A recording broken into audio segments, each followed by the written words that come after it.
आइबो ना जौनपुर में दोबारा फेरू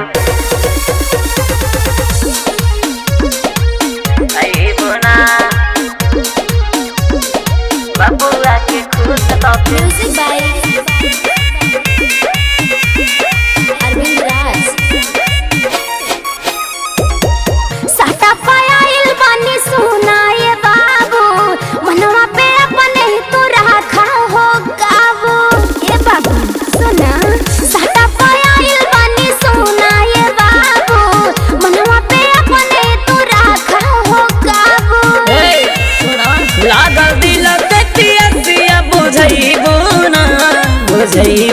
ना बबुआ के खुश कके जइबो ना जौनपुर में दोबारा फेरू आइबो ना बबुआ के खुश कके जइबो ना जौनपुर में दोबारा फेरू आइबो ना।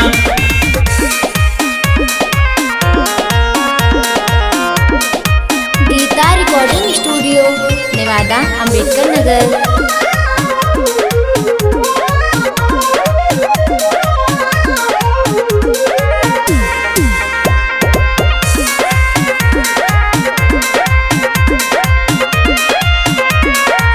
दूर चला हटातानी हमारा के देखा जानी होई बुरा हाल बाबू तोहरा से कहतानी।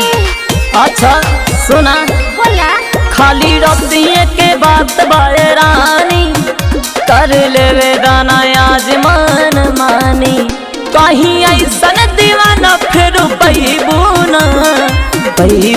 ना बबुआ के खुश कके जइबो ना जौनपुर में दोबारा फेरू आइबो ना बबुआ के खुश कके जइबो ना जौनपुर में दोबारा फेरू आइबो ना।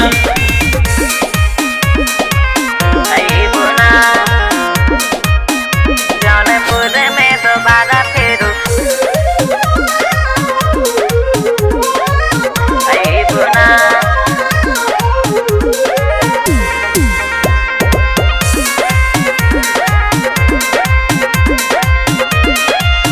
देहला रुपया खाली हमारा के दिन के साझ होई गइले बंद करना मशीन के।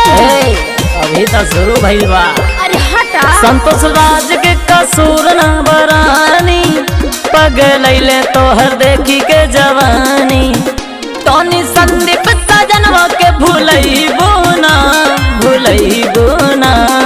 बबुआ के खुश कके जइबो ना जौनपुर में दोबारा फेरू आइबो ना बबुआ के खुश कके जइबो ना जौनपुर में दोबारा